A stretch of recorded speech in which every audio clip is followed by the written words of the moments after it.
Dan salam sejahtera. Salam CPN Melaka, pendidikan berkualiti, insan terdidik negara sejahtera. #CPN Melaka, jenama kerajaan nombor 1.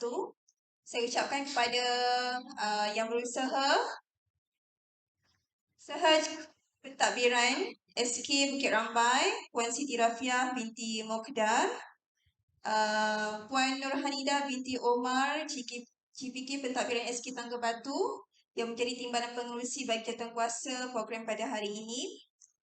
Barisan pentadbiran SK Bukit Rambai, guru-guru dan semua anggota kumpulan pelaksana di SK Bukit Rambai. Apa khabar semua? Alhamdulillah sihat. Okey. Okey, saya difahamkan pada hari ini tuan-tuan puan, cikgu diarahkan untuk menghadiri sesi ladap di sekolah. Dan saya rasa bukan sekolah ini saja hari ini. Ada beberapa sekolah lagi di Negeri Melaka yang mengadakan sesi ladap pada hari ini. Okey. So saya Cik Anis Nabihah binti Razak, penerosi pengarah Sektor Integriti JPM Melaka. Dijemput pada hari ini untuk memberi sedikit perkongsian lah. Kita sembang-sembang santai isu-isu integriti yang berlaku dalam kalangan kita lah penjawat awam. Okey? Okey. So saya akan beri penekanan dalam konteks guru-guru dan AKP di sekolah.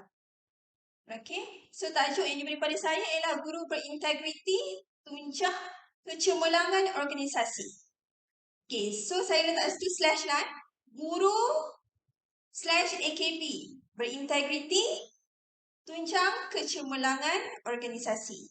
Maksudnya yang menentukan kecemerlangan sekolah ni ialah guru-guru dan juga AKP. Dan yang menentukan kecemerlangan murid juga boleh jadi salah satu faktornya adalah guru-guru dan juga AKP. Saya tak kata that's the only factor lah. Okey, tapi salah satu faktor menentukan kecemerlangan murid juga kemenjadian murid ialah guru-guru dan juga AKP di sekolah.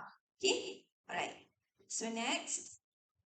Okey, throughout my talk, kalau ada apa-apa soalan boleh angkat tangan dan tanya.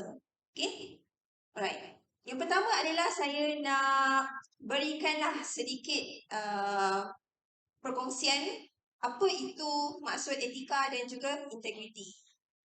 Okey. Etika bermaksud prinsip moral atau nilai-nilai akhlak yang menjadi pegangan seseorang individu. Maksudnya etika tu ialah ethics lah ataupun etiket. Kita makan, kita ada etika makan kan? Kena basuh tangan. Kalau sebagai seorang Muslim, kita kena guna tangan kanan, kena baca doa. Tu adalah etika lah. Maksudnya adab, moral kita sebagai manusia kan. So, dalam setiap pekerjaan, kita ada etika. Okay? Integriti pula ialah kejujuran, keadaan sempurna dan utuh, jujur dan amanah tanpa kompromi. Maksudnya, tak ada alasan pun kita nak melanggar peraturan. Itu adalah integriti. Maksud jujur, amanah. Okay? Tak ada kompromi. Tak ada alasan. Tak ada but. Tapi tak boleh. So, integriti maksudnya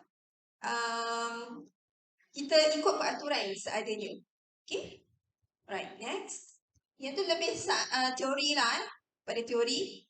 Sekarang ni kita nak tengok dari segi pengamalan, dari segi praktikalnya macam mana etika dan integriti tu. Okay? Okay. Siapa dekat sini ada guru AKP lantikan baharu ke? Baru tahun ni dilantik, ada tak? Tak ada.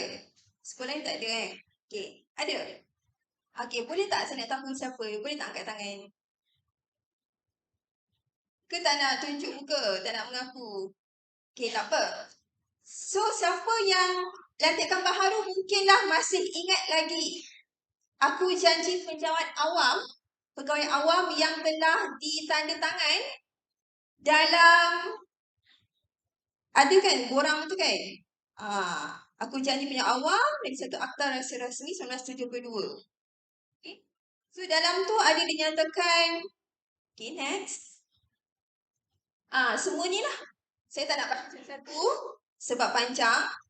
So, ada di penekanan tentang pematuhan pada peraturan 4 dalam peraturan-peraturan pegawai awam kelakuan dan tata tertib 1993. So siapa ingat lagi? Saya rasa hampir semua orang tak ingat apa yang telah disign dulu kan. Sebab waktu tu kan excited, baru dilantik jadi guru, jadi AKP dalam perkhidmatan awam. So dah tak baca dah apa benda yang ada dalam borang tu.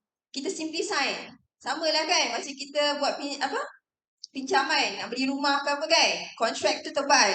Kadang-kadang kita pun tak baca kontrak yang tebal tu. Kita main sign je kan. Tapi kalau berlaku pelanggaran, baru kita tahu, oh, dalam kontrak kata tak boleh macam ni. Tapi kita dah langgar. Ataupun pihak yang lagi satu langgar, baru kita tahu kan. So, sama juga macam aku jadi penyawat awam. Apa yang kita sign tu sebenarnya kita telah berjanji. Berikrar, kita akan patuhi. Khususnya peraturan 4 dalam PUA 395/1993. Tapi biasalah kita lupa kan. Okay. So kena hayati semula Boleh Google, tengok peraturan pegawai awam kelakuan dan tata tertib 1993. Okay, next. Ni sampai nombor 8. Aku janji kita. Ada 8 aku janji kita. Adakah kita masih ingat? Dah lupa. Okay. Right, next. Okay.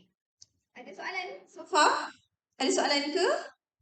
Belum ada lagi Okay. Next, tentang etika pakaian pegawai awam. Okay, let's audit ourselves. Okay, untuk hari ni, tak apa, walaupun bukan hari sekolah, tapi saya lihat masing-masing semua pakai baju yang sangat kemas, mengikut peraturan. Beri tepukan pada diri sendiri. Siap ada name tag lagi, bagus. Okay, pakai kasut yang bertutup, kemas, cantik. Okay, bagus. Okay. Okay, macam saya pakai baju corporate hari ni. Sebab ni dikira sebagai kerja lapangan lah kat luar. So, saya boleh pakai macam ni. Tapi saya still kena pakai name tag lah. Okay. Yang pakai kasut lah. Okay, bertutup. So, kalau ada kerja lapangan di luar, boleh pakai baju corporate. Okay. Kalau bertugas, maksudnya mengajar di sekolah, kena pakailah baju yang sepatutnya. Okay, jom kita tengok. Apa antara pakaian yang dibenarkan semasa bertugas? Okay. Next. Okay, ni untuk lelaki dulu Ni saya masuk sekali dengan AKP lah. Okay, untuk lelaki kalau pakai long suit, kena pakai macam yang bawah ni lah Okay. So, kena ada necktie, pakai coat. Okay, coat dengan seluar mesti sama fabric, sama warna. Okay, pakai kasut bertutup. Tu long suit. Mungkin nak pergi mesyuarat ke kan. Okay, kemeja lengan panjang. Macam tu Okay, semua kalau guru yang grade semua guru lah sebenarnya ataupun guru kena pakai lengan panjang dan seluar. Tapi kalau grade AKP bawah daripada 29 boleh dibenarkan pakai kemeja lengan pendek. Okay. Okay, so mesti kemas lah macam ni Potongan rambut pun mesti kemas. Tak boleh lah macam-macam afro ke apa benda kan. Sebab nanti tak nampak kemas lah. Okay. Okay, pakaian seragam untuk PO. Pembantu operasi di sekolah mesti pakai pakaian seragam. Tak boleh pakai pakaian selain daripada warna biru ni, baju biru. Sebab ni dah dibekalkan, diberi free dah. Boleh claim lagi kalau jahit kan. Okay.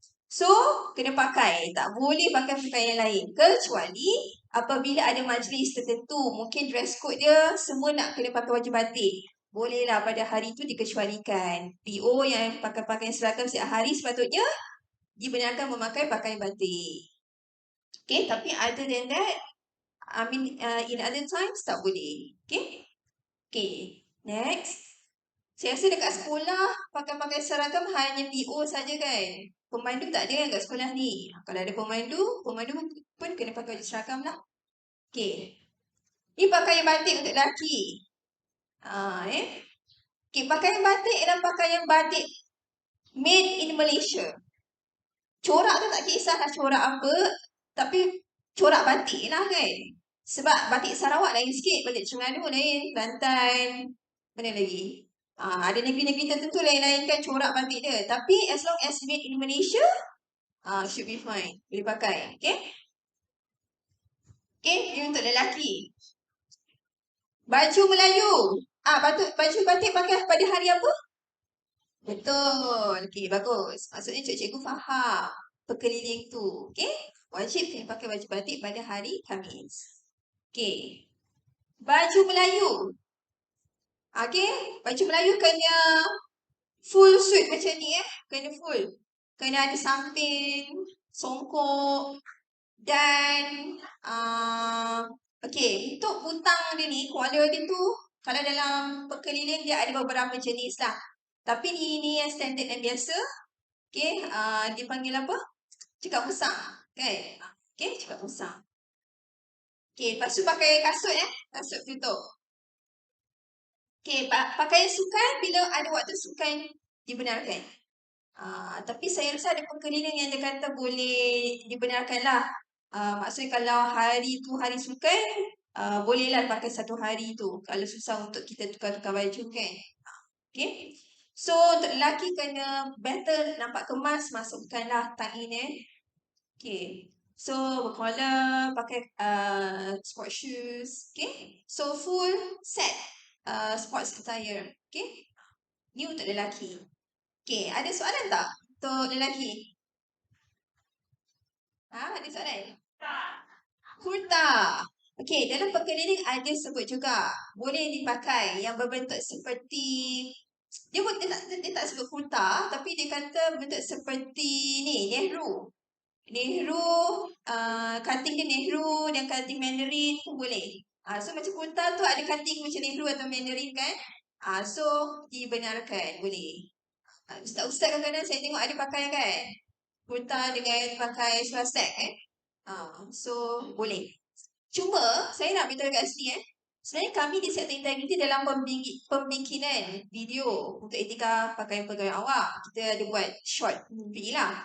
Tetapi kami belum dapat publish sebab JPA sekarang dia ada buat perkeliling online MyPPSM untuk pengetahuan semua. Semua boleh Google MyPPSM. Dalam tu dia ada ceraian untuk etika pakaian pegawai awam. Mereka masih dalam penambahbaikan.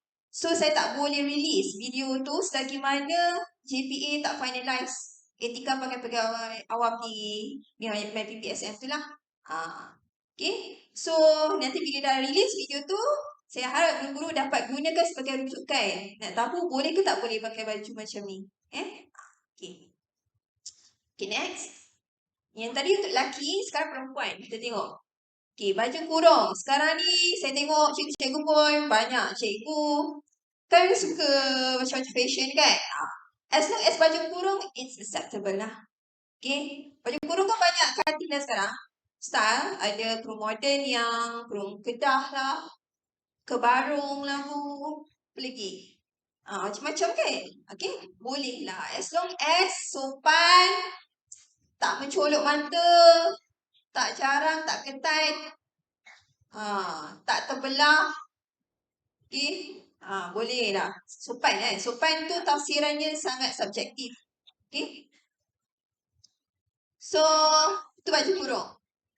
Three-piece suit. Okay. Mungkin jarang nampak tapi ada certain cikgu pakai three-piece suit.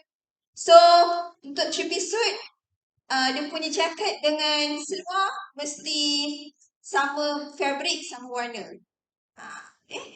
So, dalam tu pakai kemeja warna apa-apa tak kisahlah. Okay. Tapi mesti nampak kemas. Biasanya kalau cikgu non-Malay dia suka pakai macam ni lah. Okay. Ada juga yang pakai two-piece suit. Two-piece suit maksudnya dia tak ada kemeja dalam tu. Dia jaket dia kutang terus. Okay. Lepas tu pakai dengan kain. Skirt. Okay. Skirt. Tu two-piece suit untuk perempuan. Okay. Kemeja dan skirt labu. Okay. So, ni kira two-piece suit. Tapi dia tak... Two-piece suit pun masih sama Dia punya kemeja dengan skirt mesti sama. Warna sama fabric. Okay. Alright, next. Okay, pakaian seragam. Untuk PO, untuk perempuan warna biru.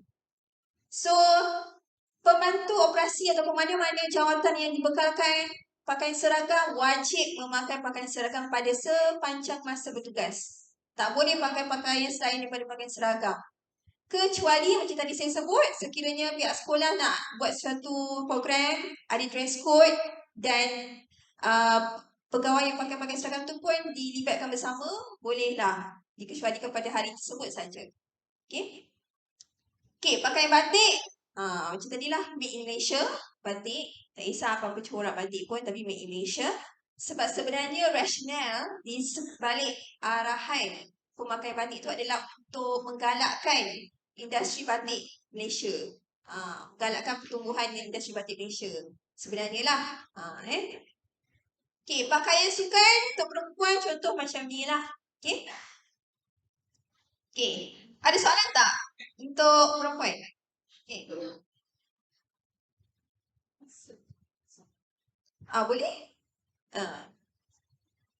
Dia mesti kemeja tangan ada butang biasanya lah. Dan skirt. So, dia mesti sama warna, sama jenis fabric. Seluar tak? Seluar untuk 3-piece suit. Untuk 2-piece suit, dia biasa pakai skirt kalau perempuan. Okay? Okay, ada soalan lain? Tak ada Okay, next. Okay, second issue is kaitan dengan isu kehadiran bertugas. Ni maksudnya kalau negative ways, maksudnya isu dia adalah tidak ada tugas, ponteng, datang lewat, balik awal.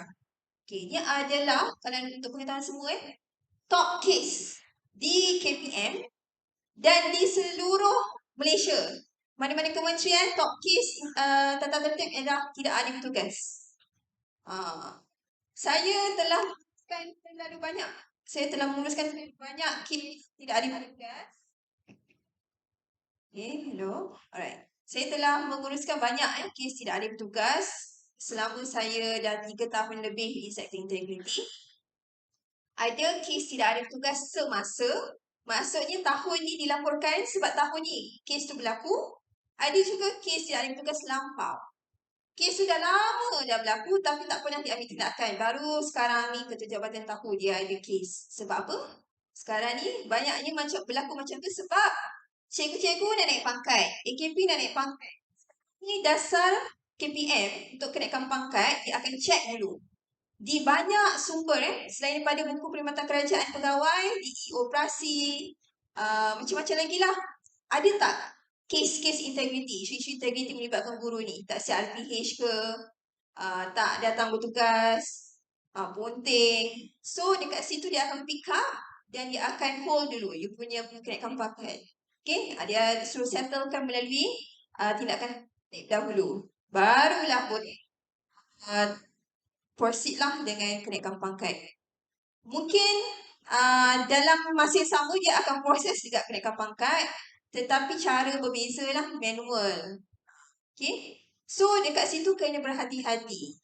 Sebab saya dah banyak dah saya tengok. Guru-guru dulu dia ada kes tidak ada tugas. Tapi dia sekadar membayar balik je monumen. Tidak ada tugas tu pada tarikh yang tidak ada tugas. Tapi tak pernah diambil tindakan tertentu. So sekarang ni KPM dah tak nak macam tu. Walaupun dah bayar duit yang tak ada tugas dulu tu, still kena lalui proses tindakan tertentu. So lembaga tertentu akan tentukan bersalah atau tidak bersalah, wujud atau tidak wujud kesalahan. Okay. So next. Okay. Saya tengok kes-kes tidak ada tugas banyak sebab dah. Kenapa guru-guru ni tak ada tugas.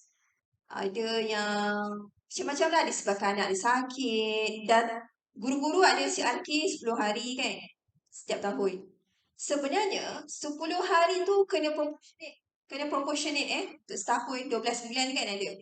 So kan satu bulan hanya ada 1 hari saja yang boleh digunakan untuk CRK. Okay, so dekat sini masing-masing kena bertanggung. Okay, masing-masing kena rasa bertanggungjawab nak check sendiri. Kita punya CRK tinggal berapa. Okay, kadang-kadang pentadbir dia tak perasan, kan? So kita kena beritahu. Kita sendiri kena alert lah. Kalau dah tahu kita punya CRK tu dah banyak sangat, contoh dah 5 hari kita ambil CRK, tapi baru bulan April. Ada lagi 7 bulan kan? Berapa? 8 bulan lagi. So macam mana tu? Takut tiba-tiba emergency kan, tak cukup dah cuti, dah habis cuti. Macam mana nak buat? Selalunya kalau saya lah, kalau dah habis CRK, kita tengok cuti lain apa lagi yang kita layakkan untuk pegawai. Kalau dah tak ada, kena ambil cuti separuh gaji lah. Atau cuti tanpa gaji. Itu saja cara dia. Okay? Sebab tu, diri sendiri kena bertanggungjawab terhadap cuti. Kelayakan cuti sendiri. Kena check. Ada CRK, jangan habiskan terus awal-awal tahun atau pertengahan tahun. Sebab kita tak tahu dia nak hujung-hujung tahun tu walaupun ada cuti sekolah, takut bulan 11 kita nak guna, dah tak ada cuti. Anak kita sakit sangat kan?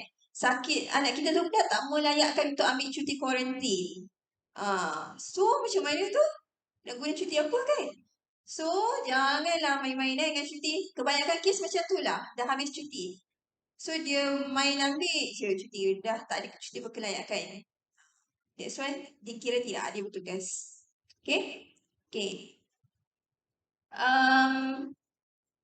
Okay. Untuk kes ponting, maksudnya bukan dia tak sekolah. Tapi dia dah clock in. Lepas tu dia menghilang. Ni saya tak nak tuduh siapa-siapa. Tapi kadang-kadang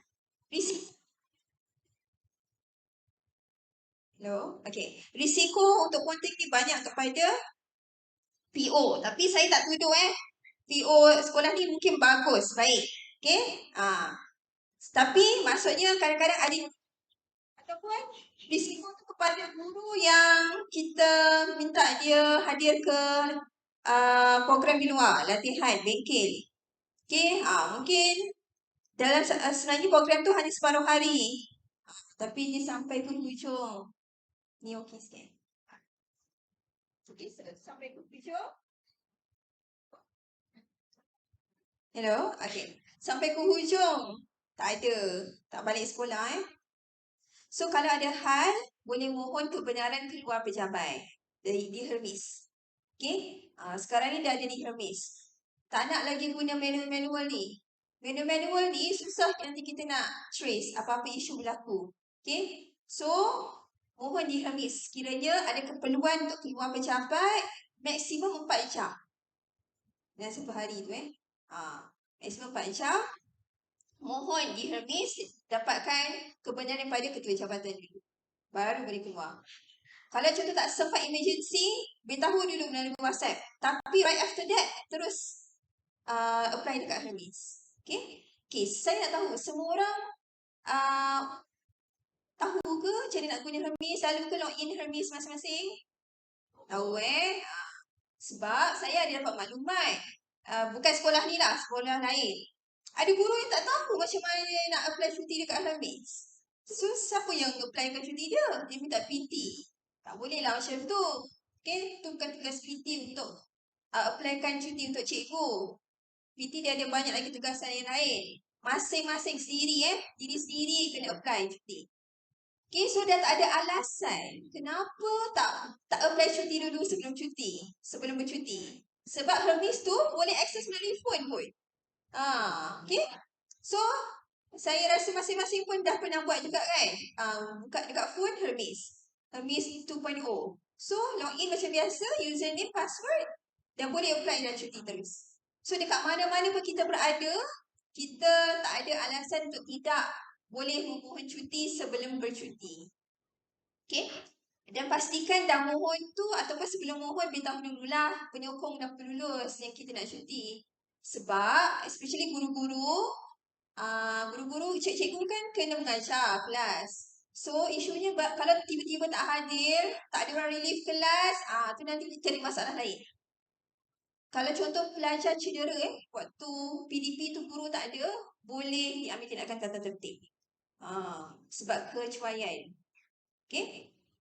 So, kalau nak bercuti, ada emergency, beritahu terus kepada ketua jabatan. Jangan segan-segan. Jangan rasa macam, mesti dia tak luluskan Tak. Kalau kita ada alasan yang kukuh, okay, kita jujur, kita berintegriti dalam memohon cuti itu, insyaAllah okey je. Tak ada masalah. Okay. Okay. So, tu untuk ponteng. Datang lewat pulang awal bersama. Okay, untuk guru-guru, saya rasa tak ada pun surat perkeliling ikhtisas ataupun aturan yang menyatakan guru-guru ni ditetapkan hadir pukul berapa. Ada tak? Tahu tak? You all kena hadir pukul berapa sebenarnya di sekolah? Pukul berapa? 7.30 paling lewat. Okey. Kalau pihak sekolah dah tentukan macam tu, kena ikutlah. Okay, sebab kehadiran guru waktu masuk tu adalah berdasarkan arahan daripada ketua jabatan. Kalau sekolah mengarahkan contoh guru untuk hadir paling lewat 7.30, sebelum 7.30 kena hadir. Setiap bulan tu kan kena check kan ikut kehadiran. Lewat je 1 minit dikira lewat datang lewat. So kalau kita nampak dia walaupun 1 minit lewat, tapi konsisten setiap hari macam tu, setiap minggu, setiap bulan, tu kena do something dengan pegawai tu. Maksudnya dari segi pengurusan masa. Dia memerlukan bantuan lah kat situ, bimbingan. Okay. So para pentadbir kena bagi attention lah dekat situ. Okay. Itu kalau untuk masuk, waktu masuk. Okay. Cuma AKP AKP sebenarnya dia tertakluk pada pekeliling yang mengatakan dia boleh mengikut waktu fleksi. Okay, waktu fleksi. Paling awal dikira 7.30 lah. Okay, paling lewat pukul 9. Tetapi bergantung kepada keadaan, kesesuaian di tempat itu. Dan arahan ketua jabatan. Sekiranya ketua jabatan mengkehendaki AKP di pejabat tu untuk hadir pukul 8 paling lewat, so kena hadir sebelum pukul 8. Walaupun boleh guna waktu fleksi, tetapi mengikut kesesuaian dan arahan ketua jabatan di tempat bertugas. Okay? So, kita kena ikutlah, kena patuh. Okay? Okay, untuk waktu balik pula, guru-guru balik pukul berapa? Ada ke dinyatakan dalam mana-mana? Tak ada kan? Sebenarnya, penyak awam ni, tak kisahlah guru ke, sesiapa pun kan. Dia sepatutnya lah, sehinggalah pukul 5 ataupun tengok, maksud dia kena 9 jam. Bukan pukul 5 lah. 9 jam sebenarnya bekerja. Baru-baru ni kan macam Ministry of Human Resource ada beritahu.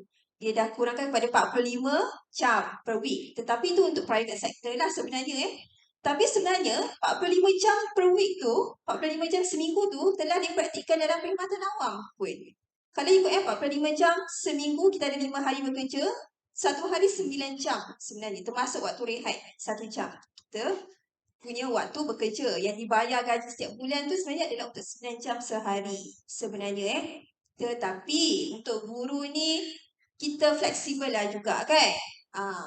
So kita sebenarnya tak ada pun di mana-mana dinyatakan boleh balik pukul 1.30 ataupun 1.30 lah memang kena balik, tak ada. Maksudnya sehinggalah kerja kita siap pada hari tu. Kalau untuk cikgu lah, kalau untuk saya ni kerja office mesti 9 jam, saya tak boleh balik awal. Kalau saya masuk kerja pukul 7.45, saya kena balik pukul 4.45, 9 jam. So untuk guru-guru, syarat dia ialah pastikan kerja pada hari itu ataupun untuk hari yang kemudian tu selesai pada hari ni. So, dah tak ada lah. Maksudnya excuse kata kerja saya tak siap, saya banyak kerja yang bertimbun kan. Sebab dah ada 9 jam dah setiap hari tu untuk selesaikan kerja. Mungkinlah tolak dengan waktu kelas sampai pukul berapa? 1 ke 1.30 kan. Lepas tu dah boleh lah guna masa antara 1.30 sampai pukul 4 atau pukul 3 tu untuk selesaikan apa-apa tugasan lain lah. Kalau tak ada co-curriculum kan. Okay. So, itulah sebenarnya waktu bekerja untuk guru. Okay. Dia tak ada masuk 7.30 balik 1.30. Tak ada. Sebenarnya 7.30 tu mandatory untuk mesti dah berada di dalam kawasan sekolah. Sebab murid-murid kan datang paling lewat 7.30. Takkan guru-guru selepas 7.30 pun datang kan. Kalau tak, macam mana murid-murid kita nak handle. Tak ada orang jaga kan, pantau. Tapi balik, selepas murid-murid balik, boleh. Tetapi pastikan kerja dah siap lah untuk satu hari tu ataupun hari yang berikutnya. Okay? So, tu untuk guru-guru. Okay. Sebab saya dah banyak handle case tidak hadir bertugas. Ada yang dia on off tak ada bertugas. Kumpul-kumpul cukup setahun. 360 hari tak ada bertugas. So, ada case yang dibuang kerja. Okay, next. Okay, ada soalan tak untuk case tidak ada bertugas, putih, datang lewat? Ya, Encik. Di belakang. Waalaikumsalam. Okay. Aha. Okay. Okay.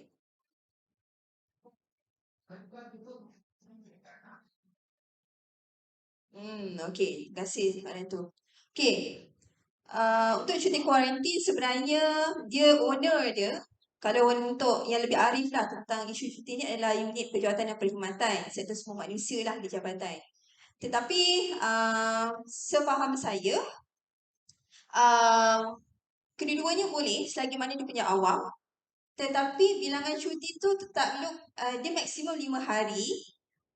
Dan tertakluk pada mana-mana lah sama ada. Okay, kalau doktor bagi 3 hari dan yang maksimum dalam pekerjaan kata 5 hari, tengok mana yang lebih rendah.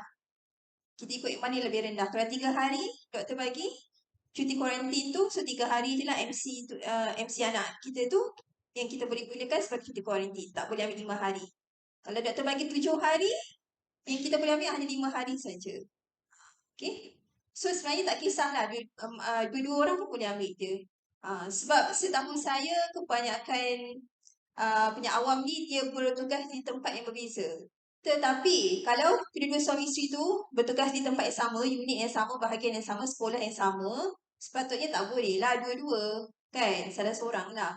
Nanti mengganggu perjalanan, especially kalau guru, mengganggu perjalanan PDP lah di sekolah. Nanti guru banyak kena relief kan. Tapi biasanya kalau guru-guru ni jarang yang ada sekolah yang sama suami isteri. Okay. Mungkin dia berjumpa ni sekolah yang sama waktu bertugas yang sama. Lepas tu dia kena nanti akan tukar jugalah ke sekolah lain. Okay. Tapi itulah nak kata berdua layak untuk mengambil cuti kuarantin tu. Dan provided diorang tu bukan bertugas di tempat yang sama. Okay. Okay, next. Okay, isu kecuaian semasa bertugas Okay, ada beberapa prinsip dalam kita menentukan cuai atau tidak cuai dalam menjalankan tugas. Pertama sekali, duty to take care. Maksudnya, ada tak elemen berjaga-jaga yang telah diambil oleh kita sebagai guru? Okay, waktu mengajar. Apa yang biasanya cikgu-cikgu pastikan sebelum mengajar, pastikan apa dalam kelas tu? Apa elemen berjaga-jaga yang kita buat? Boleh tak saya nak dapat sedikit feedback daripada cikgu-cikgu? Waktu masuk kelas je, apa yang elemen berjaga-jaga yang cikgu pastikan dalam kelas? Ada apa? Bilangan kehadiran murid. Betul. Okay, berapa orang murid yang ada pada waktu itu? Siapa yang ada, siapa yang tak ada? Penting So kita kena tanya. Siapa yang tak hadir hari ni? Nanti kawan-kawan akan cakap lah siapa Ali, Abu kan. So kita tahu. Sebab kalau berlaku kes kebakaran contoh, tiba-tiba kan semua dah berlari, tiba-tiba kita tak tahu. Siapa yang sebenarnya ada yang tak ada dalam kelas kita. Macam mana tu kita nak report kalau contoh dia hilang. Rupa-rupanya sebenarnya dia tak hadir pun hari tu kat dalam kelas. Dia cuti, MC, sakit, budak tu demam. So kita kena pastikan ada elemen berjaga-jaga Okay, breach of duty. Gagal memastikan, maksud kita melanggar peraturan. Gagal memastikan, contoh makan minum yang dihidangkan pada murid. Bersih. Ini contoh lah untuk PPM, Pembantu Pengurusan Murid. Contoh.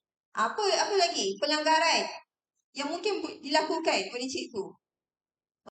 Breach of duty Maksudnya contoh, guru-guru kan tak boleh nak mendenda murid secara apa? Macam nak pukul, nak rotan ke apa kan. Tapi kita buat juga macam tu. So, dah breach of duty lah. Tak boleh. Dalam perkara ni, ikhtisas kata, cikgu tak boleh rotan murid. Atau cara merotan tu ada caranya lah kan, tempat-tempat tertentu. Tapi kita melanggar peraturan tu, arahan tu. So, breach of duty. Cuai Okay, injury to people maksudnya menyebabkan kecederaan. Kecederaan kepada murid. Contoh kecuaian yang menyebabkan kecederaan ialah macam tadilah saya sebut. Okay, guru-guru tak hadir, tiba-tiba emergency, kena ambil emergency leave, tapi tak beritahu kat ketua jabatan. So, ketua jabatan tak dapat nak buat kelas relief, jadual relief untuk kelas tu. Murid-murid tak ada pemantauan oleh sesiapa. Tiba-tiba berlaku kecederaan. Dia lari-lari main-main, tiba-tiba tercocok pensel kat mata. Ada kes ni? So, parents file kes tu di mahkamah. Saya ada terima sebelum ni satu kes. Tapi kes tu ialah guru dikehendaki untuk hadir mesyuarat dalam waktu PDP. Menyebabkan kelas tak ada guru yang jaga. So, pengawas kena jaga. Walaupun pengawas jaga, still pengawas tu murid kan. Macam mana dia nak marah kawan dia pun kawan dia ataupun adik junior dia tu tak nak dengar cakap.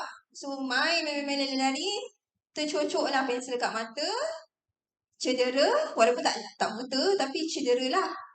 Lepas tu, parents dia filekan kes tu di mahkamah dan murid tu lawan dengan government kalah.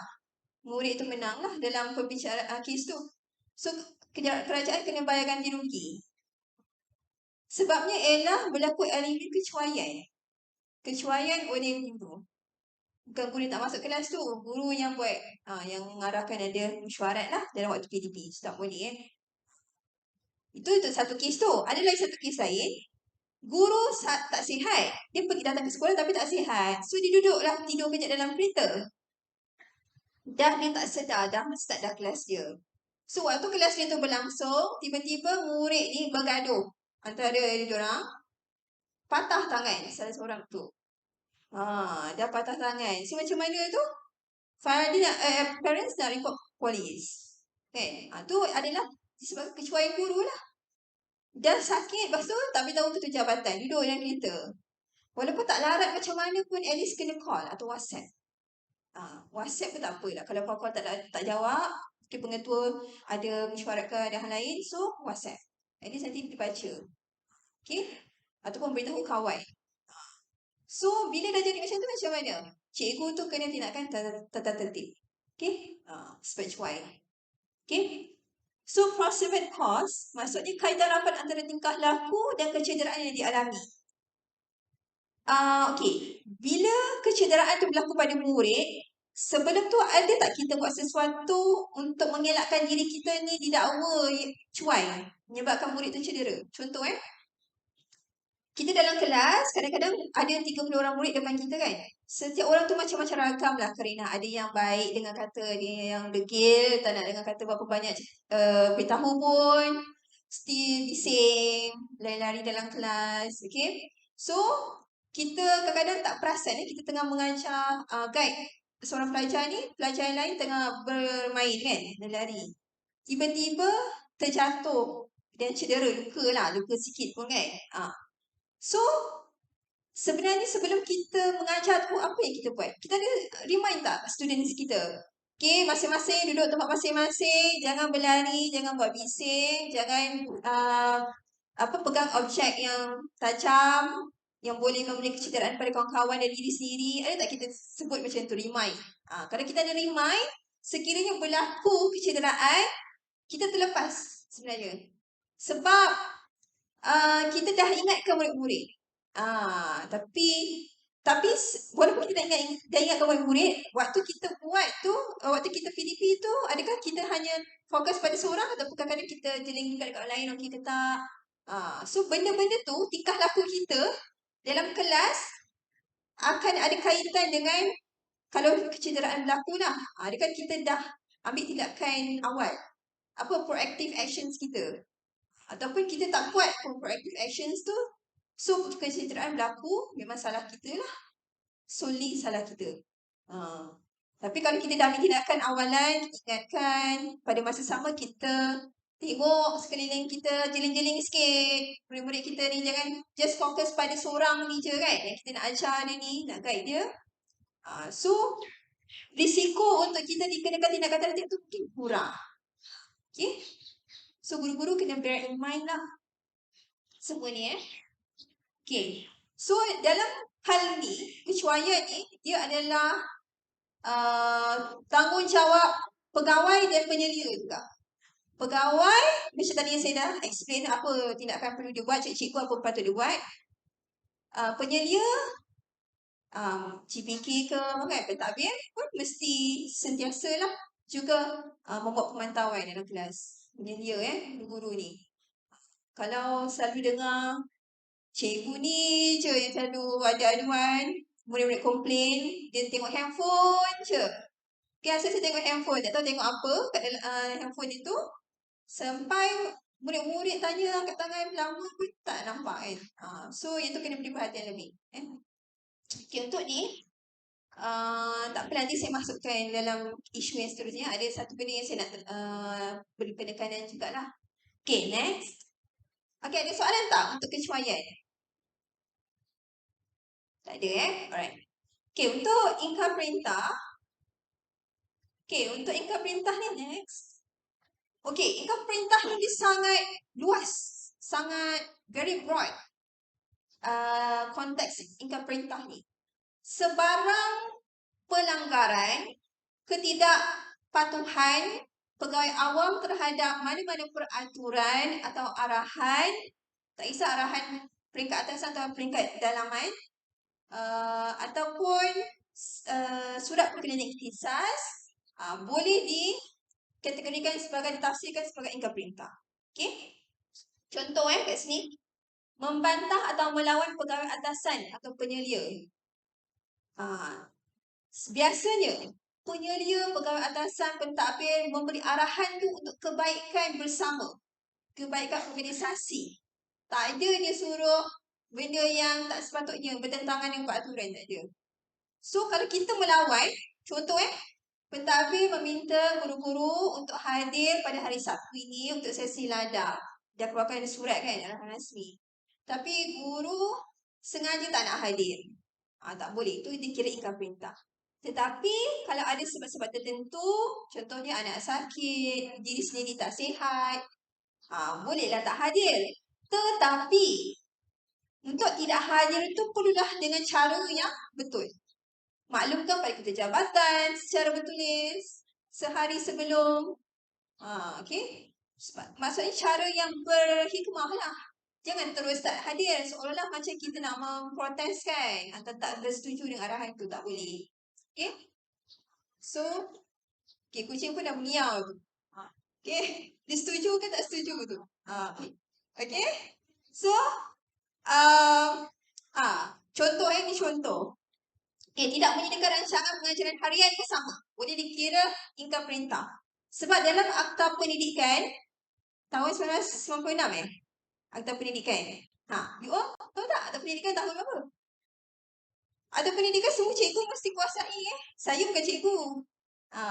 You all cikgu mesti kuasai apa ada dalam Akta Pendidikan. Tapi saya bukan cikgu pun, saya berkhidmat dalam KPM, saya kena tahu apa ada dalam Akta Pendidikan yang berkaitan dengan isu integriti. Salah satunya ialah mana-mana cikgu yang tidak menyediakan RPH boleh dikenakan denda sebanyak RM200. Okay. Tapi kami ni tak zalimlah sangat. Maksudnya tak sediakan RPH tu kita nak tahu jugalah sebab apa tak buat RPH ni. Memang tak faham macam mana nak buat RPH ke? Tapi saya rasa tak mungkinlah cikgu tak faham macam mana buat RPH. Sebab waktu jadi training untuk jadi guru dulu pun, sebelum jadi guru dah didedahkan kan macam mana nak buat RPH. So tak mungkin tak faham macam mana nak buat RPH. So dia lebih kepada sikap lah. Okay. So kalau ada masalah nak buat RPH, tak tahu ke apa-apalah, kena tanya pada penyelia. Guru kanan panitia kan, ada kan pelajaran. Tanya macam mana nak buat RPH yang ni, RPH yang bagus. Okay, tapi ada saya pernah buat kes tata tertib untuk cikgu yang tak sediakan RPH. Dan dia dikenakan tindakan tata tertib, iaitu amaran dan juga denda. Okay. So, sebabnya ialah dia memang malas nak buat LPH. Dia kata tak ada masa. Cuma dia tak ada masa. Sebab ada 9 jam sehari kena bekerja. Sepatutnya lah. Tapi kalau untuk guru lain sikit lah. Boleh lah balik awal. Okay. Tapi maksudnya masa selepas sekolah tu, pengajaran PDP tu boleh digunakan untuk buat LPH for the next day. Saya tak tahulah macam mana guru-guru buat. Okay, seminggu terus you all buat ke RPH. Okay, untuk sekolah ni guna ERPH ke guna RPH yang buku tu? Dua-dua. Maksudnya kena buat dua-dua ke boleh pilih? Boleh pilih lah. So pilihlah. Dah diberi pilihan kan? Pilihlah mana yang memudahkan masing-masing. Nak tulis, ada yang suka menulis, kan? Dia rasa lebih cepat menulis. Ada yang suka elektronik. Sebab dia boleh buat kat rumah. Pun bolehlah buat lah. Okay? So mana yang memudahkan? So kita dah ada dua choice. Kalau dulu cikgu-cikgu dulu kena buat buku kan yang tebal tu. Dia dah tak cukup space. Kan? Lagi dah susah. So sekarang ni dia ada flexibility. Boleh guna yang hard copy ataupun soft copy elektronik kan. So tak ada alasan lagi lah kenapa tak boleh set RPH. Okay. Biasanya okay, untuk RPH ni kadang-kadang lah guru-guru yang veteran dia kadang-kadang rasa everything at their fingertips. So tak perlu buat RPH. Bagi je keluarkan je. Tapi tak boleh kena RPH tu mesti ada wajib sebagai guidance kita. Okay. So tak kisahlah kita dah senior, junior, veteran ataupun amateur, kita kena buat juga RPH. Okay. Okay, melanggar peraturan atau rahsia surat perkhidmatan saya ditetapkan dan berkat kuasa. Ni secara general lah, secara umum. Okay. Ada soalan tak tentang income perintah? Tak ada So saya harap sekolah ni tak ada isu lah income perintah Sebab kita tak nak nanti macam mana mewujudkan suasana yang tidak seronok bekerja. Bila mana ada isu melawan antara atau income perintah antara pentadbir dan pegawai bawah syariat. Dia tak nak macam tu. Ada apa masalah, bincang. Okay? Dia semua dah dewasa kan? So ada masalah, bincang. Jangan tunjuk protes macam tu. Okay? Bincang. Ada penyelesaiannya. Kalau tak tahu ada masalah buat RPH, pentadbir boleh minta bantuan PPD. Satu pembelajaran untuk bantu guru-guru yang ada masalah nak sediakan RPH tu. Okay? Dan juga mungkin boleh hantar kepada kaunselor. Mungkin ada isu pengurusan masa ke kan? Tak tahu macam mana nak organise jadual harian. So, boleh jumpa kaunselor. Okay, cuma kat sini saya nak tekankan saya nak ingatkan. Apabila kita dirujuk kepada kaunselor, tak bermakna kita ni bermasalah, orang bermasalah. Semua orang ada masalah. Okay? Tapi orang yang bijak ialah waktu masalah dia kecil tu lagi dia dah cari mana tempat yang boleh bantu dia selesaikan masalah tu. Bukan bila dah masalah dah kritikal, dah besar baru nak dicari orang untuk bantu. So, semua orang ada masalah, kecil atau besar, depends lah setiap orang lain-lain. Okay, tapi jangan ada this kind of skeptical thinking yang orang yang pergi jumpa kaunselor tu adalah orang yang bermasalah. Dia tu memang bermasalah dan problematik lah. Tak. Okay? So, jangan rasa macam tu. Kalau kita tengok kawan kita pergi jumpa kaunselor, dia ada masalah. Jangan fikir macam tu. Itulah orang yang bijak. Dia bijak macam mana nak bantu diri dia. Okay? Jangan dan jangan tunggu sampai pentadbir yang arahkan kita jumpa kaunselor. Yang tu memang dah betul-betul bermasalah yang besar lah. Kalau kita rasa kita perlu bimbingan kaunselor organisasi, so kita boleh beritahu kepada pentadbir, saya nak jumpa sekejap kaunselor, buat temu janji. Okay? So kaunselor di jabatan maupun di PPD, mereka sentiasa membuka terbukalah untuk menerima klien. Okay? Okay, ada soalan? Income perintah? Tak ada. Alright, next. Kes jenayah. Dalam kurungan saya letak dekat sini mencemarkan imej perkhidmatan awam. Okay, next. Sebab apa kes jenayah boleh mencemarkan imej perkhidmatan awam. Sebab bila kes jenayah tu tak kisah jenayah sivil ke jenayah syariah ke, dibawa ke mahkamah secara tak langsung Okay, kalau kita tengok dekat TV, biasanya berita lah, berita terkini ke, berita buletin utama ke apa Awani ke, dia kata seorang guru ditangkap oleh pihak polis kerana disyaki melakukan kes cabul terhadap murid. Dia mention dekat situ guru tau. Dan nasib baik dia tak beritahu sekolah mana. Okay, guru. So, dekat situ pun telah mencemarkan imej perkhidmatan awam. Walaupun tak disabitkan lagi bersalah. Kes tu. Tapi, bila dia mention macam tu, orang dekat masyarakat umum kata, oh pegawai awam pun buat kes macam ni. Okay. So, telah mencemarkan imej perkhidmatan awam. So, kita boleh ambil tindakan tertentu. So, ni antara contoh lah kes jenayah yang saya pernah handle. Okay. Kecuali mencuri lah. Mencuri tak ada. Penyalahgunaan dadah ada.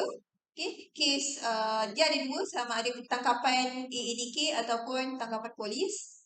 Menjual air ketum atau meminum air ketum. Atau menyimpan stok air ketum. Pun boleh juga. Sekiranya ditangkap polis. Okay. Halwat ada. Saya pernah terima kes halwat. Guru dengan guru. Okay. Mencuri saya tak pernah. Tapi pun mencuri kalau kes tu dibawa ke mahkamah. Boleh mencemarkan imej perkhidmatan awam. Gangguan seksual. Ni pun saya banyaklah terima kes ni. Gangguan seksual ni. Biasanya guru dengan murid. Ada juga guru dengan guru. Tapi kurang lah. Setakat ni satu kes dia baru. Yang guru dengan guru. So yang lain tu banyak guru dengan murid. So ada dibawa untuk kes mahkamah. Ada yang tak ada. Tetapi boleh mencemarkan imej perkhidmatan awam. So tak kisahlah kes tu dibawa ke mahkamah ke. Tak dibawa ke mahkamah ke. As long as dia merupakan jenayah. Kita boleh ambil tindakan tata tertib. Okay. Dengan pertuduhan mencemarkan imej perkhidmatan awam. Okay. So sekiranya kes jenayah tersebut diangkat, dibawa ataupun difailkan di mahkamah, pegawai tersebut boleh diberi perintah tahan kerja di bawah peraturan 43 PUA 395/1993, di mana pegawai boleh ditahan kerja 1 hingga 2 bulan. Tapi gaji full lah, sebab memberi ruang untuk siasatan dilakukan. Tetapi lepas tu dia akan jadi perintah tahan kerja bawah peraturan 44 pula.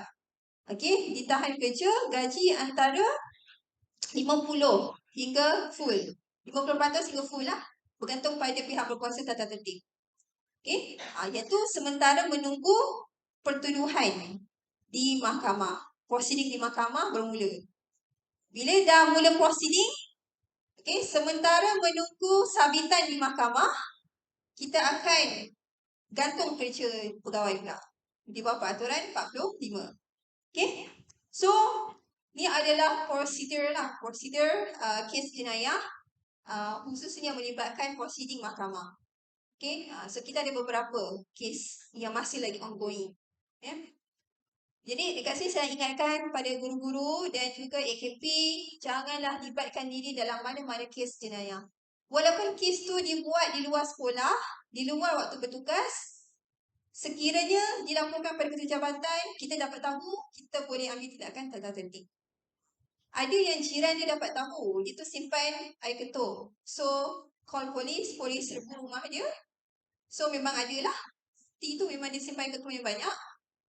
So, ditangkap oleh pihak polis. Jadi, dekat situ dibawa akta racun. Kerana menyimpan bahan psikotropik di dalam rumah lah sendiri.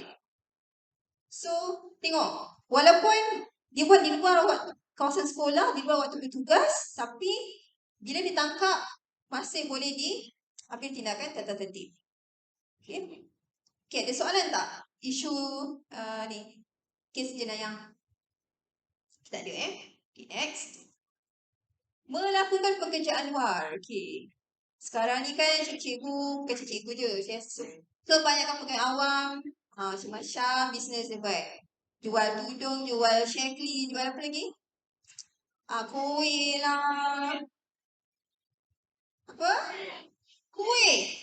Oh, kuih. Kuih. Air kuih. Jadi agent air kuih. Tupperware. Lagi apa? Macam berlaku dekat sini. Semua tu. Ah. Pastikanlah. Mohon kebenaran. Next. Mohon kebenarannya melakukan pekerjaan luar.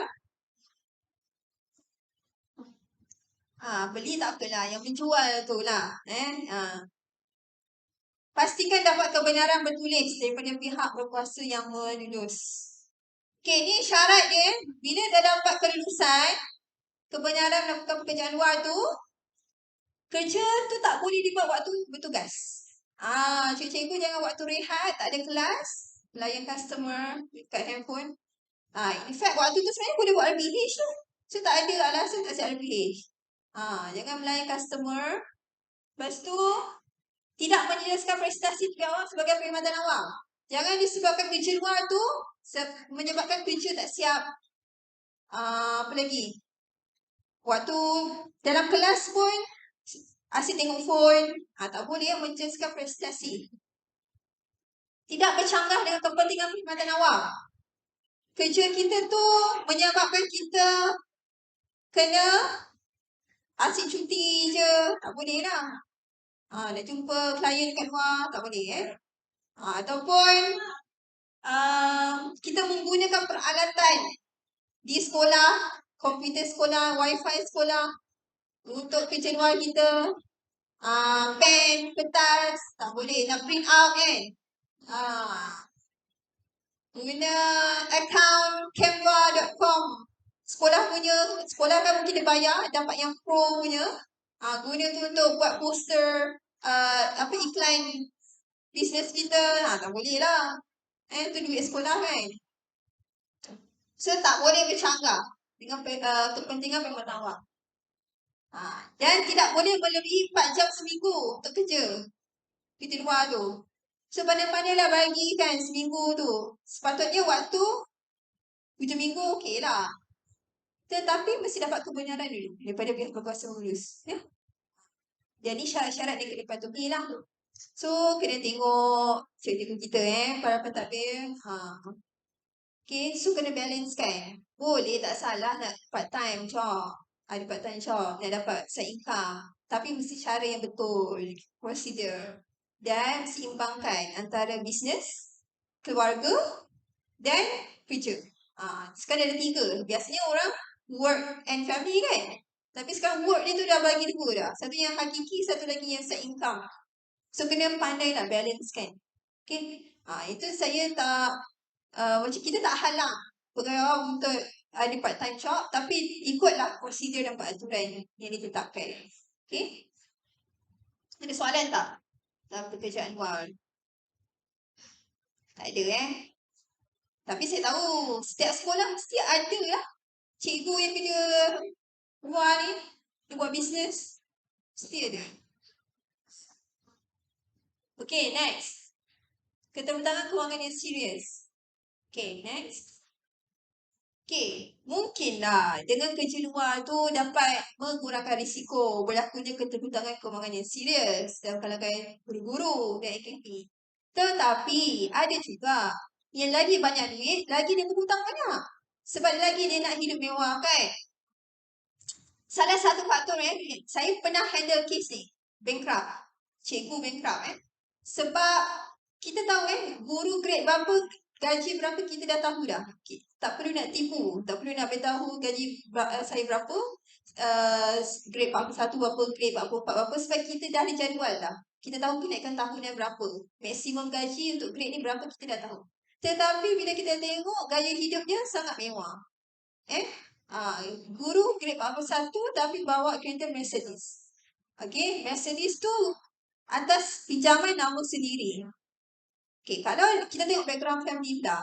Kalau memang suami kaya ataupun wife dia kaya, okey lah. Businessman kan. Mungkinlah mereka yang bantu bayar. Tapi kalau dua-dua penyewa awak, so nak kata kat situ, dia gaya hidup tu melebihi pendapatan yang sebenar lah. So, elakkan. Sebab tak nak nanti jadi isu kedudukan kewangan serius, bankrupt. Saya pernah handle case yang macam tu. Memang gaji dia tak biasa je, guru biasa, gaji biasa, tapi hidup mewah, kereta mewah. Yang kedua, banyak pinjam ahlong. Sebab bank dah tak nak bagi pinjaman, so dia pinjam kat ahlong. So dah kena kerja dengan ahlong. Bank pun dia tak bayar hutang. So bankrupt. Okay.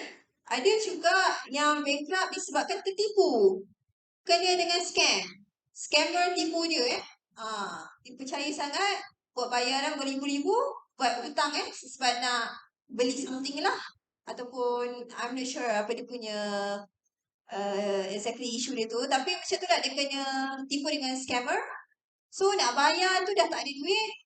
So mahkamah perintahkan bankrupt pada dia. Okay. Okay. Untuk kita kata orang tu bankrupt, tak boleh simply tengok dekat slip gaji 40% dah baki. Bukan, bawah 40% baki dia, kira bankrupt. Tak semesti So, kita kena check. Pentadbir kena check dekat Jabatan Insolvensi punya website. Status bankruptcy pegawai bawah kita, dia bankrupt ke tak bankrupt, boleh check. Okay. Okay, lepas tu, tapi tak silap saya kena bayar RM10 lah setiap kali check tu. Okay. Lepas tu, nak katakan seorang tu bankrupt, pegawai awam tu bankrupt, selain daripada Jabatan Insolvensi, status kat situ bankrupt, dapat perintah mahkamah nyatakan bahawa pegawai ini diberi perintah bankrupt. Tu barulah kita boleh proceed dengan tata tertib. Okay. Sebab ada pegawai slip gaji dia bersih 90%.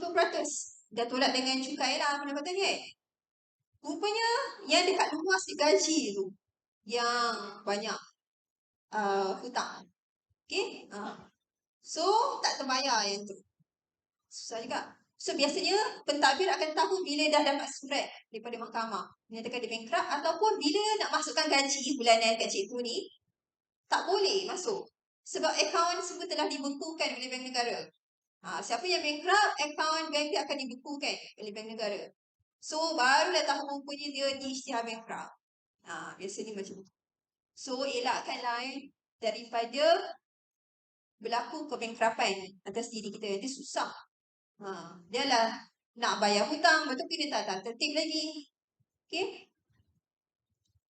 Okay, so kalau ada masalah kewangan, bolehlah rujuk kepada kaunselor organisasi, sama ada di BPD ataupun di jabatan, kerana mereka ada sesi khas untuk AKPK. Maksudnya nak mengurus pengurusan kewangan individu. Mereka boleh bantu. Okay. Okay, ada soalan tentang bankrupt? Tak ada. Okay, masing-masing tahu lah kan. Jadi masing-masing berapa banyak hutang. Hutang kereta, hutang rumah, kan? Hutang macam mana lagi apa-apa kan? So, kita tengoklah. Kita pastikan setiap bulan tu adalah untuk kehidupan kita sehari-hari. Jangan nak senang bayar hutang. Nanti kita stres. So, kadang-kadang kita ni stres bukan sebab kerja sangat kat sekolah. Sebab kita ni suka hutang, nak fikir nak bayar hutang tu lah. Lagi nak melayan anak lagi. Macam-macam kan? Hal-hal yang lain tu sebenarnya pun menyumbang kepada masalah stres. So, sebelum berlaku, baik kita berjaga-jaga. Okay? Baiklah mencegah daripada menyesal. Okay? Okay. Next. Okay. Pernyataan awam dan salah guna media sosial. Okay. Next. Saya pasti setiap daripada kita, tak kisah tua dan muda, mesti ada akaun social media kan. At least apa? Facebook, at least lah. Malaysia ni, ada statistik kan. Pengguna Facebook yang paling aktif dan tertinggi adalah Malaysia, dalam kalangan rakyat Malaysia. See? Betapa orang Malaysia ni Hebat dia guna kan teknologi ni. So kenapalah banyak komplain tak boleh nak guna teknologi dan sebagainya kan. Padahal Facebook ada. At least Facebook. Ada juga yang lebih daripada tu. Ada Instagram. Ada akaun TikTok sekarang ni. Ha, Guru-guru. Kan ada kes-kes sebelum ni kan dengar. Tapi bukan sekolah ni lah kan. Yang membuat adegan yang macam-macam dalam TikTok cikgu kan. Dalam kelas. Sehingga menyebabkan itulah viral dan masyarakat memberi cemoohan ataupun mempertikaikan profesionalisme guru tu. So, saya nak nasihatkan, saya nak ingatkan dekat sini, sebenarnya kalau kita betul-betul lah menjalankan tugas waktu bertugas dan tak ada masa dah nak tengok TikTok tu semua. So kita memang mengajar betul-betul lah anak murid kita ni seorang-seorang ni kan. Pastikan dia orang keluar je kelas, at least dia orang ada satu benda yang dia orang dapat pada hari tu. Kalau tak semua benda kita ajar tu pun, at least ada satu benda. So kita kena sentiasa ingat bila kita masuk kelas tu, kenapa aku masuk kelas ni Memang semata-mata sebab aku ni cikgu ataupun kerana Allah ke? Sebab apa? Dan apa aim kita? Kita mesti ada matlamat setiap kali kita masuk kelas. Kita nak at least setiap muka yang di depan kita ni anak murid ni ada at least ada satu point, satu benda pun tak apa yang dia dapat daripada apa yang kita beritahu, kita ajar. Daripada 10 benda yang kita bagi kat dia, satu benda pun okey dah. Dah bersyukur dah sangat-sangat. Okay, so kita mesti ada niat dan matlamat yang macam tu. Sebab tu dah tak ada masa dah kita nak buat TikTok joget-joget ni depan anak murid kita dalam kelas. Okay. So, tapi saya nak cakap dekat sini, tak salah. Cikgu-cikgu AKP nak ada akaun TikTok, Instagram, Facebook, tak salah.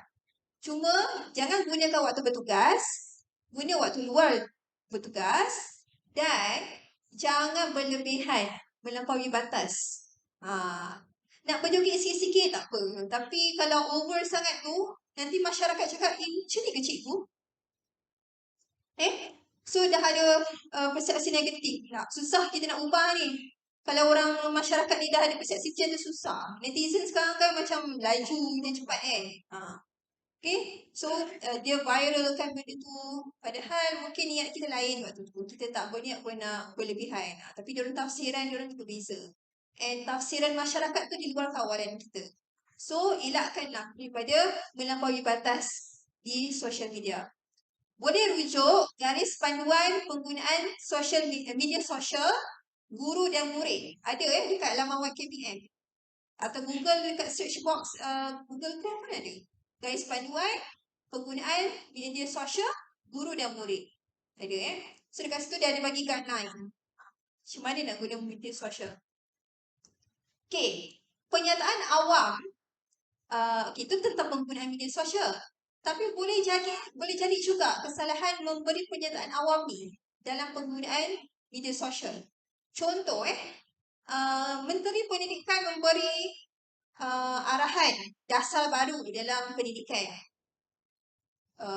Contohnya apa? Apa yang baru? Apa yang baru?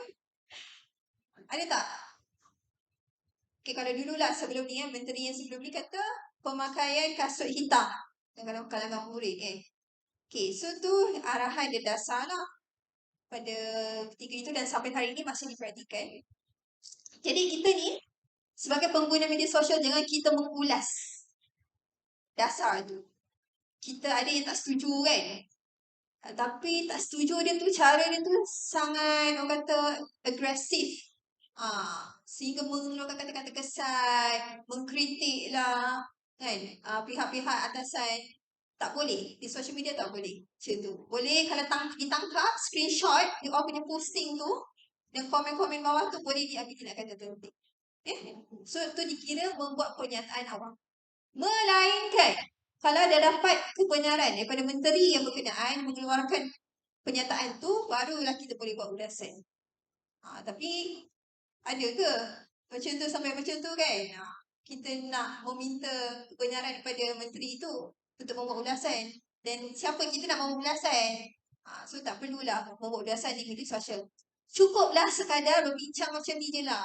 Kalau nak bincang, jangan buat perhimpunan macam ni. Di perhimpunan macam ni pun kalau mengkritik dasar-dasar kerajaan pun boleh dikategorikan sebagai membuat pernyataan awam. So, sekadar kita berbual di bilik guru tu tak apalah. Nak meluahkan perasaan kan. Komen tu tak apa. Tapi jangan dihibah-hibahkan viral sampai radius yang besar. Menyebabkan berlakunya mengganggulah pengurusan sektor pendidikan, pengurusan kerajaan dan sebagainya. Tak boleh. Okay, sebab apa kita melarang membuat pernyataan awam? Kerana dikuatiri memberi kesan implikasi buruk kepada keharmonian ataupun kestabilan perkhidmatan awam itu sendiri. So kita melarang. Mana-mana benda yang kita rasa kalau aku post macam benda ni akan menyebabkan viral, menyebabkan macam-macam orang akan memberi pandangan dia. So baik jangan buat. Jangan post. Okay? Okay, ada apa-apa soalan tak? Tentang pernyataan awam? Tak ada. Ada? Okay. Cikgu. Waalaikumsalam. Okay.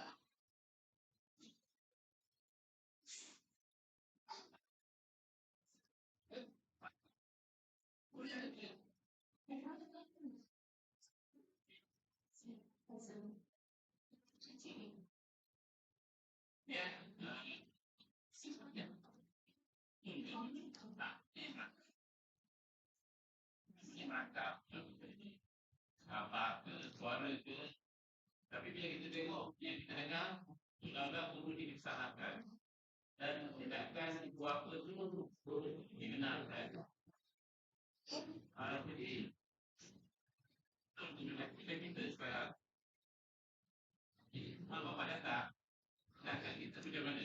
Biasanya kita letakkan folder mau buat di tempat benda-benda macam ni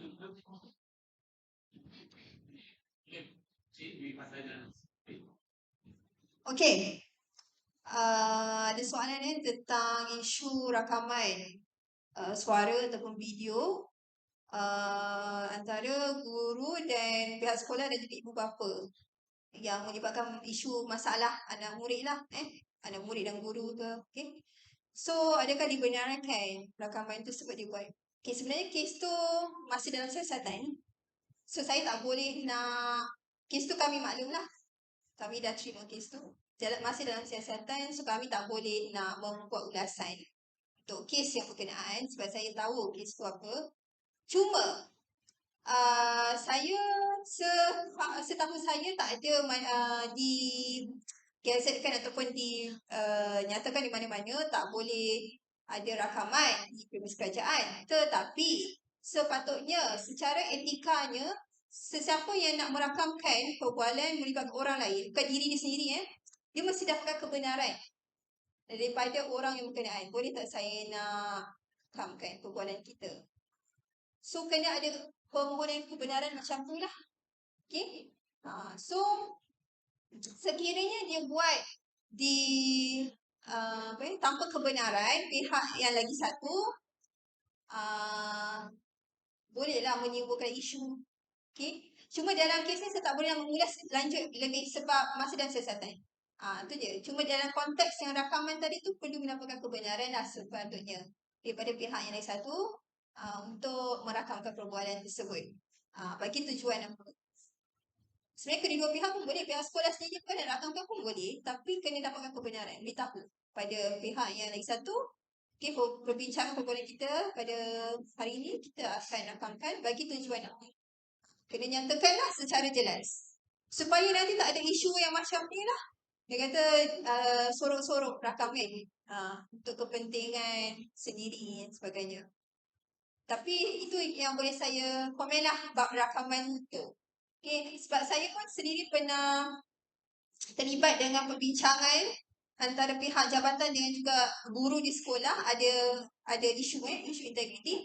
Dan dalam tu saya minta kebenaran daripada pihak pihak satu bersama untuk merakamkan perbualan kita, perbincangan kita. So masing-masing agree. So okey lah. Kita boleh teruskan rakaman tu. Okay. So yang selebihnya saya tak boleh nak ulas sebab masih dalam siasatan. Okay, alright. Boleh, cik? Ha.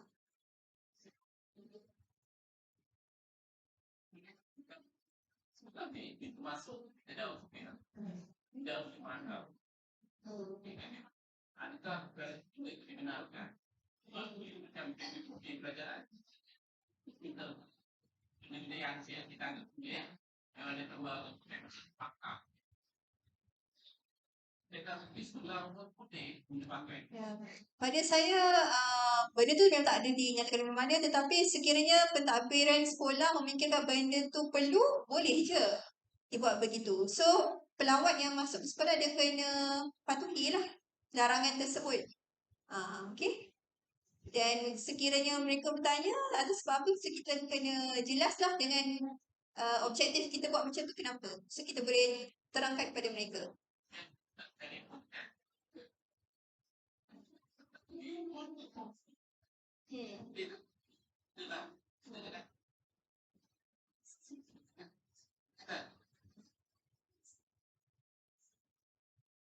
Tapi saya rasa janganlah to that extent. Kita just maklumkan. Just maklumkan, saya mohon tuan-tuan perempuan yang hadir ni untuk tidak melakukan apa-apa or put in silent mode lah. Untuk phone tu saja. So, kalau dia nak buat selepas tu, at least kita dah beritahu dah benda tu. Yang tu kita tak boleh control. Jangan kita buat macam tu sebab nanti kan dia akan bahayalkan pula. Sekolah ni je, sekolah lain okey je, sekolah ni je nanti kan beri arahan yang macam tu. So at least kita just ingatkanlah, kita beritahu kami pihak sekolah tidak membenarkanlah pelawat-pelawat untuk merakamkan apa-apa di sekitar sekolah ni. Sekiranya nak buat rakaman boleh buat secara berguna secara bertulis. Boleh. Okay? Ada premis-premis tertentu dia buat macam tu lah. Selain daripada simbol yang tidak boleh rakam tu. Sebab nanti kita tak naklah dia kata kenapa tegas sangat, strict sangat, tak boleh nak rakam apa-apa kan. Tapi kalau melibatkan murid, setahu saya memang kena minta kebenaran daripada ibu bapa lah untuk merakamkan murid-murid kan. Sebab takut nanti salah guna lah gambar ataupun video rakamkan tu. Okay? Sebab saya pernah buat rakaman untuk video etika perkhidmatan awam tu, pakaian perkhidmatan awam di sebuah pasaraya. Memang mereka, walaupun pasaraya, sebenarnya kita boleh buat handphone kita kan. Boleh je kita nak rakam baju yang ada kat situ dan sebagainya. Tapi untuk tujuan berkenaan tertentu tu, memang kita kena mohon secara bertulis kebenaran. Merakamkan apa-apa yang ada dalam pasaraya itu, inilah untuk kegunaan kita. So kita kena mohon secara bertulis. So kalau mereka nak buat shooting ke, nak buat apa-apalah, tempul ke kat sini, boleh buat secara bertulis permohonan. Okay, so kalau yang lain-lain tu saya rasa pada pentadbiran sekolah, tapi janganlah sampai tu the extent yang diorang nak masuk pun kena simpan, tinggalkan handphone dekat guard ke apa ke. Nanti jadi isu lain lah pula kan. So boleh je diorang bawa, tapi kita just maklumkan lah. Jangan merakam apa-apa yang ada di sekitar tanpa kebenaran pentadbiran sekolah. Okay. Okay, ada soalan lain? Tak ada Okay, next. Okay, pemalsuan dokumen. Okay, saya ada lebih kurang 12 minit lagi. Okay, pemalsuan ni ada macam-macam jenis dokumen yang boleh, bukan yang boleh, yang pernah dipalsukan oleh penyewa awak yang menyebabkan pegawai awam tu diambil tindakan tertentu. Okay, ada kes memalsukan MC. Okay, dia tukar tarikh, dia pindah palsu maksudnya dia guna orang lain punya, dia letak nama dia. Ada pindah MC, pindah tarikh, pindah bilangan hari. Macam-macam lah. So, dilarang, tak boleh. Ada yang mengemukakan tuntutan perjalanan atau tuntutan ilawan kerja lebih masa yang palsu. Okay, contoh dia tak pergi pun kursus tu. Tapi dia claim TNT. Okay, dia tukar nama orang dalam surat tu kepada nama dia. Meniru tanda tangan pihak yang diturunkan kuasa menurunkan suatu dokumen. Ini pun ada. Okay, sekolah nak buat pembayaran kepada supplier untuk contoh beli kertas lah. Kertas A4. Lepas tu, contoh RM1,000. Sepatutnya cek tu ditandatangan oleh guru besar. Okey. Tapi PT kewangan dia tiru tanda tangan guru besar tu. Kat cek yang sebab biasa PT kewangan yang akan simpan cek tu kan. So dia tiru tanda tangan, dia tunaikan cek tu, dia ambil duit tu. Ada kes yang macam tu tiru tanda tangan guru besar. Okey, tapi bukan sekolah ni lah, sekolah lain. Okey, memasukkan slip peperiksaan awam. Ada beberapa jawatan dalam Perkhidmatan Awam yang kalau dia nak naik grade, dia kena sit for exam. So, dia masukkan slip peperiksaan tu. Walaupun dia tidak layak untuk sit for the exam, tapi dia ambil orang lain punya, dia tukar nama dia. Tak boleh Okay, so untuk kes-kes pemalsuan dokumen, Ketua Jabatan boleh terus report kepada SPRM, Suruhanjaya Pencegahan Rasuah Malaysia. Okay, boleh ada dalam akta SPRM yang membolehkan Ketua Jabatan melaporkan isu-isu integriti berkaitan dengan pemalsuan dokumen dan boleh dikenakan hukuman denda dan juga penjara. Saya tak ingat berapa banyak denda, berapa tahun penjara, tapi boleh dikenakan denda dan atau penjara kepada pegawai awam yang disabitkan bersalah dalam isu pemalsuan dokumen. Okey. Kalau tak nak report pada SPRM pun tak apa, report pada kami lah di Sektor Integriti dan kita akan ambil tindakan tata tertib. Okey. So itu untuk pemalsuan dokumen. Okay, ada soalan tak? Tentang pemalsuan dokumen. Especially MC janganlah menipu. Sebab berdasarkan pemerhatian saya, orang yang suka menipu ni dia macam sepandai-pandai tupai melompat akhirnya jatuh ke tanah jua. Macam tu lah. Walaupun pada waktu tu dia rasa macam apa yang dia buat tu orang tak nampak, tak tahu. Mesti nanti beberapa tahun kemudian akan dapat tangkap juga. Tu berdasarkan pemerhatian saya. Kes-kes penyelewengan kewangan di Negeri Melaka ni, sekolah Negeri Melaka, kebanyakan macam tu dah. Dah kes 4 tahun yang lalu benda tu dia buat. Penyelewengan tu baru sekarang kita dapat tangkap. Tapi nak kata walaupun lambat tangkap, tapi akhirnya ditangkap juga. So jangan sekali buat.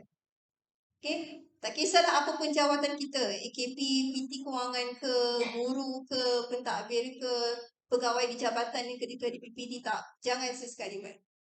Okay? Nanti susah, tak selamat. Nak bersara, walaupun nak bersara pun kena tahan bersara. Okay? Okay, next. Okay, isu penyelewengan kewangan dan pelanggaran tata cara kewangan. Okay, next. Okay, inilah yang saya sentuh tadi kan.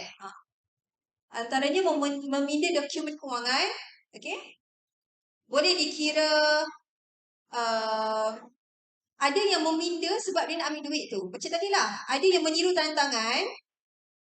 Dia pindah cek tu. Rupanya dia masukkan ke akaun dia. Duit tu. Dia saving. Ada juga kes mengambil wang kerajaan yang diuruskan. Macam tu lah. Contoh. Guru PPKI. Dia uruskan allowance murid PPKI kan. Dekan khas.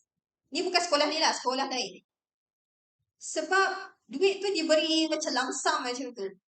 Dan dia kira macam mana? Ikut enrollment kan duit. So ada kes yang menyeleweng duit PPKI. Maksudnya walaupun you all ambil tu untuk guna, lepas tu nak ganti semula pun tak boleh.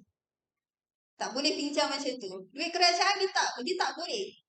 You kena ikut exactly prosedur pengurusan tata cara kewangan tu. Kalau you miss any step, dia boleh dikira pelanggaran tata cara kewangan. Dan kalau ambil duit tu, penyelewengan kewangan. Walaupun you ambil, then next month you ganti semula. Mungkin waktu tu you terdesak sangat. Nakkan duit kan, RM20,000 contoh. Memang ada duit. Contoh PPKI tu RM20,000. Ambil, lepas tu kata next month bayar balik lah. Tak boleh. Walaupun niat kita macam tu, kita akan ganti balik. Tapi dari segi tata caranya dah salah, boleh dikenakan tindakan tertib. So kes tu pun orang tu ingat, cikgu tu ingat dia tak, apa yang dia buat tu, perbuatan tu tak diketahui oleh ketua jabatan. Akhirnya dapat tangkap. Okay. Sebab tu saya kata janganlah sekali buat. Kalau you ingat you bijak waktu tu, you licik, tapi sebenarnya tak licik dan tak bijak mana pun. Sebab nanti akan ditangkap. Ditangkap tu, orang yang audit ni, orang audit ke, integriti ke, pegawai penyiasat, kita ada satu skill forensik, penyiasatan forensik lah. So kita tahu berdasarkan penyataan dia, bukti yang ada, macam mana nak mengatakan berlakunya salah laku. So walaupun you sembunyikan, you rasa orang tak perasan, tak nampak, tapi penyiasat ni dia boleh nampak benda tu. Okay, so jangan sesekali buat. Saya ingatkan semula. Dan juga kalau buat program kan, macam program, jangan buat last minute punya kerja. Kadang-kadang kita buat last minute program, kita nak tempah makanan last minute, so kita tak buat LO, tak buat nota minta kan.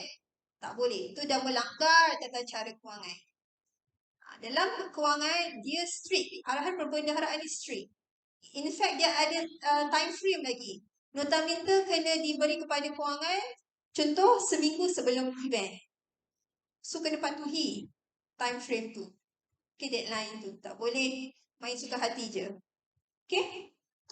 So, dalam hal ni, saya mohon sangat kerjasama semua guru-guru, AKP dan juga penyedia dalam kalangan pentadbir untuk pastikan benda ni tak berlaku. Dia kena dua-dua lah ambil peranan tu. Okay, pegawai jangan sesekali buat, penyedia kena sentiasa pantau.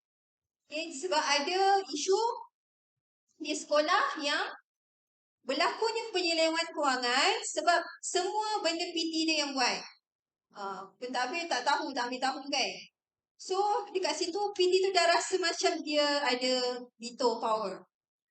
So, pastikan pentadbir pun mesti ada pengetahuan yang cukup lah tentang pengurusan kewangan.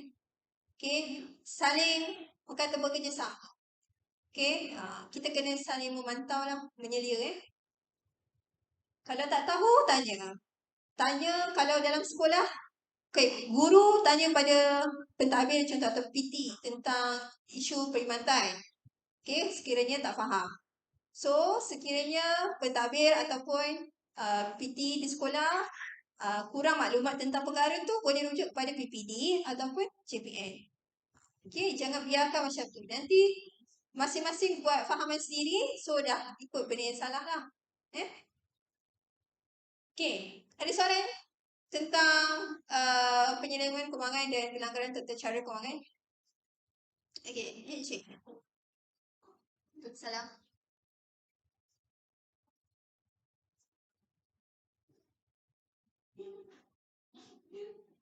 Tak apa-apa. Okay, semua cik. Okay, apa?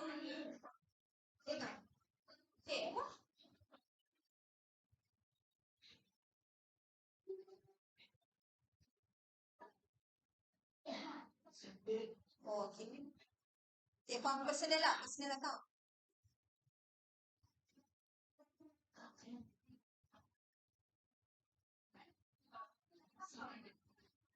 Okay.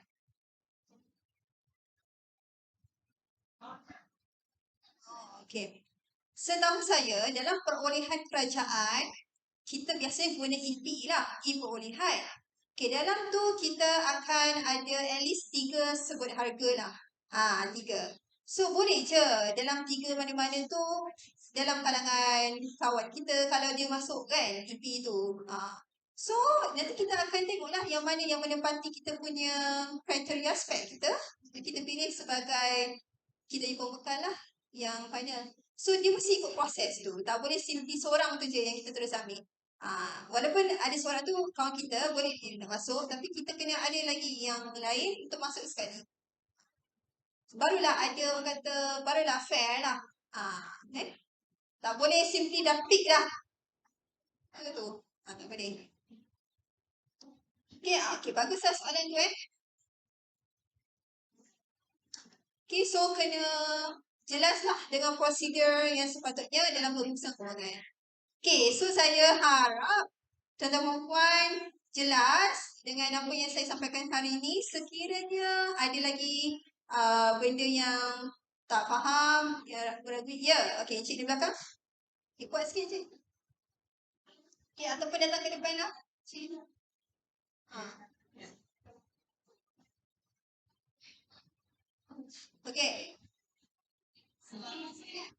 Ya.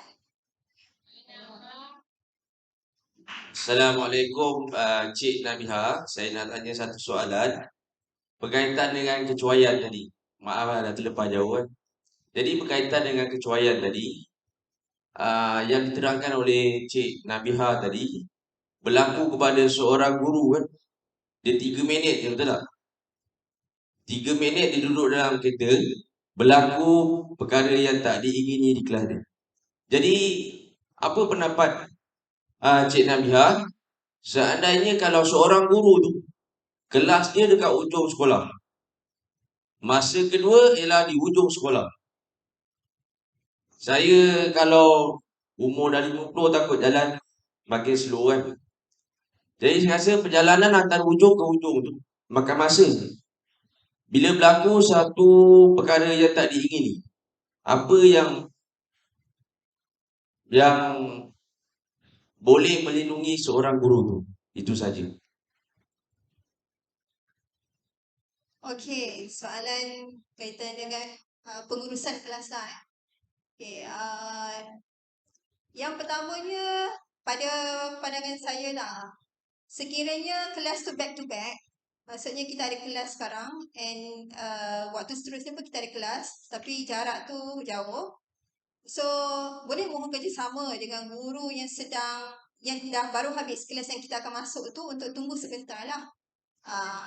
Sementara kita sampai. Tapi kita janganlah boleh kangkung kan. Kita kena cepat jugalah walaupun kita dah tak larat sangat nak jalan laju. Kita kena patah. So kita minta kerjasama guru tersebut lah. Untuk tunggu sebentar. Sementara cikgu yang nak masuk ni sampai. Tapi cikgu yang nak on the way ni janganlah boleh kangkung.